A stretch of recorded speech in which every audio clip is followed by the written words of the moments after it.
ओम श्री गणेशाय नमः। वागर्थाविव संपृक्तौ वागर्थप्रतिपत्तये जगतः पितरौ वन्दे पार्वती परमेश्वरौ। श्रीमद्भागवत महापुराण एकादश स्कंध 15वां अध्याय। भिन्न भिन्न सिद्धियों के नाम और लक्षण। ओम नमो भगवते वासुदेवाय। श्री भगवानुवाच जितेन्द्रियस्य युक्तस्य जितश्वासस्य योगिनः मयि धारयतश्चेत उपतिष्ठन्ति सिद्धयः। उद्धव उवाच कया धारणया कास्वित् कथंस्वित् सिद्धिरच्युत कतिवा सिद्धयो ब्रूहि योगिनां सिद्धिदो भवान्। भगवान श्री कृष्ण कहते हैं, प्रिय उद्धव, जब साधक इंद्रिय प्राण और मन को अपने वश में करके अपना चित्त मुझ में लगाने लगता है, मेरी धारणा करने लगता है, तब उसके सामने बहुत सी सिद्धियां उपस्थित होती हैं। उद्धव जी ने कहा, अच्युत, कौन सी धारणा करने से किस प्रकार कौन सी सिद्धि प्राप्त होती है और उनकी संख्या कितनी है? आप ही योगियों को सिद्धियां देते हैं, अतः आप इनका वर्णन कीजिए। भगवान श्री कृष्ण ने कहा, प्रिय उद्धव, धारणा योग के पारगामी योगियों ने 18 प्रकार की सिद्धियां बतलाई हैं। उनमें 8 सिद्धियां तो प्रधान रूप से मुझ में ही रहती हैं और दूसरों में न्यून तथा 10 सत्व गुण के विकास से भी मिल जाती हैं। उनमें 3 सिद्धियां तो शरीर की हैं, अणिमा, महिमा और लघिमा। इंद्रियों की एक सिद्धि है प्राप्ति। लौकिक और पारलौकिक पदार्थों का इच्छानुसार अनुभव करने वाली सिद्धि प्राकाम्य है। माया और उसके कार्यों को इच्छानुसार संचालित करना ईशिता नाम की सिद्धि है। विषयों में रहकर भी उनमें आसक्त न होना वशिता है और जिस जिस सुख की कामना करे उसकी सीमा तक पहुँच जाना कामावसायिता नाम की 8वीं सिद्धि है। ये 8 सिद्धियां मुझ में स्वभाव से ही रहती हैं और जिन्हें मैं देता हूँ उन्हीं को अंशतः प्राप्त होती हैं। इनके अतिरिक्त और भी कई सिद्धियां हैं। शरीर में भूख, प्यास आदि वेगों का न होना, बहुत दूर की वस्तु देख लेना और बहुत दूर की बात सुन लेना, मन के साथ ही शरीर का उस स्थान पर पहुँच जाना, जो इच्छा हो वही रूप बना लेना, दूसरे शरीर में प्रवेश करना, जब इच्छा हो तभी शरीर छोड़ना, अप्सराओं के साथ होने वाली देव क्रीड़ा का दर्शन, संकल्प की सिद्धि, सब जगह सबके द्वारा बिना ननु नच के आज्ञा पालन, ये 10 सिद्धियां सत्वगुण के विशेष विकास से होती हैं। भूत भविष्य और वर्तमान की बात जान लेना, शीत उष्ण, सुख दुख और राग द्वेष आदि द्वंद्वों के वश में न होना, दूसरों के मन आदि की बात जान लेना, अग्नि सूर्य जल विष आदि की शक्ति को स्तंभित कर देना और किसी से भी पराजित न होना, ये 5 सिद्धियां भी योगियों को प्राप्त होती हैं। प्रिय उद्धव, योग धारणा करने से जो सिद्धियां प्राप्त होती हैं उनका मैंने नाम निर्देश के साथ वर्णन कर दिया। अब किस धारणा से कौन सी सिद्धि कैसे प्राप्त होती है यह बतलाता हूँ, सुनो। प्रिय उद्धव, पंचभूतों की सूक्ष्मतम मात्राएं मेरा ही शरीर है। जो साधक केवल मेरे उसी शरीर की उपासना करता है और अपने मन को तदाकार बनाकर उसी में लगा देता है, अर्थात मेरे तन्मात्रात्मक शरीर के अतिरिक्त और किसी भी वस्तु का चिंतन नहीं करता,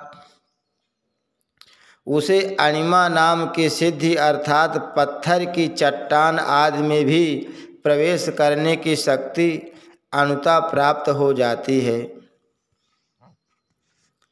महत तत्व के रूप में भी मैं ही प्रकाशित हो रहा हूँ और इस रूप में समस्त व्यावहारिक ज्ञानों का केंद्र हूँ।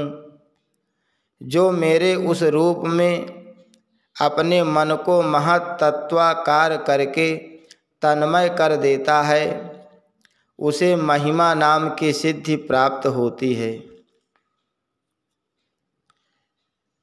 और इसी प्रकार आकाशादि पंचभूतों में जो मेरे ही शरीर हैं, अलग अलग मन लगाने से उनकी महत्ता प्राप्त हो जाती है।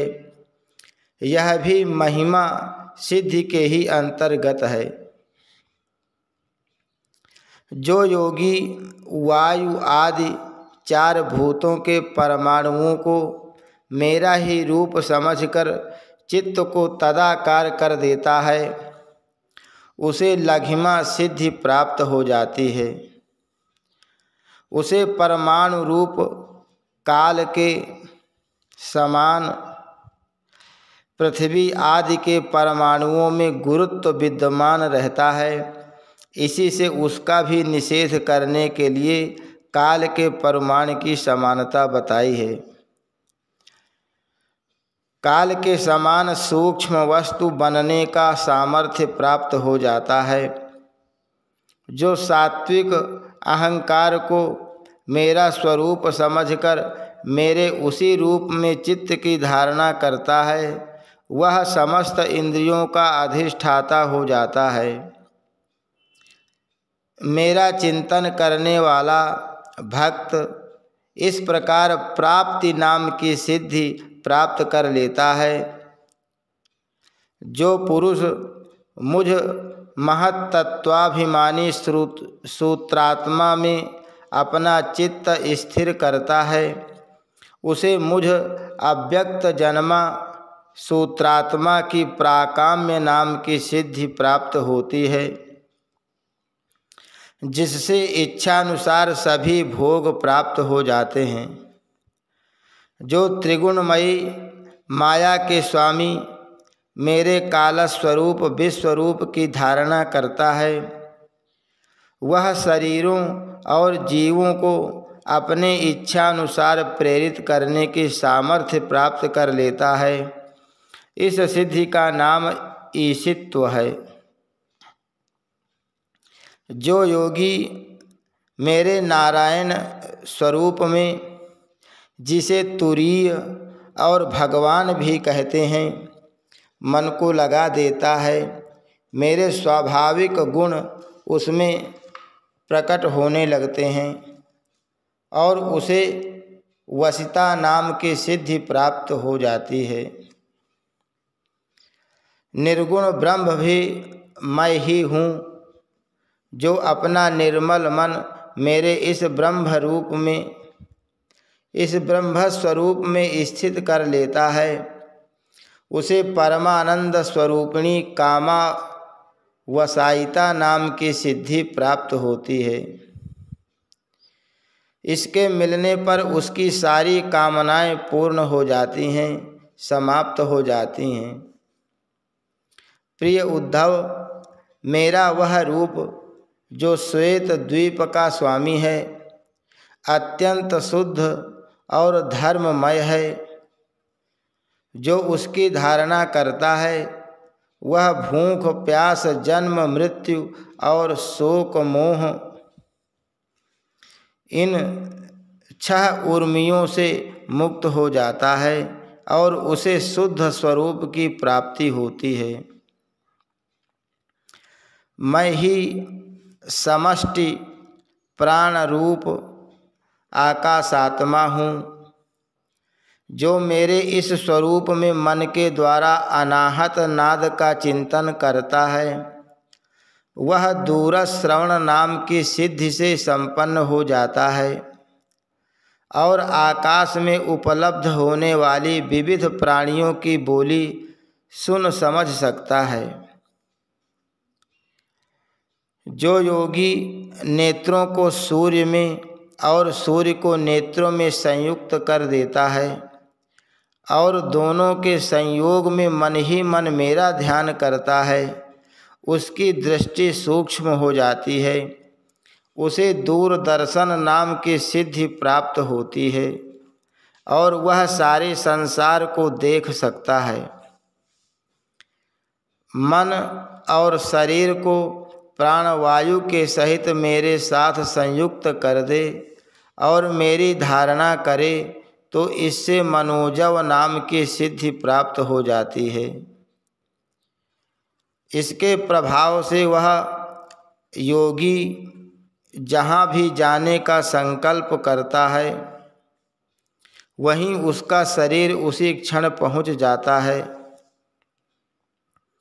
जिस समय योगी मन को उपादान कारण बनाकर किसी देवता आदि का रूप धारण करना चाहता है, तो वह अपने मन के अनुकूल वैसा ही रूप धारण कर लेता है।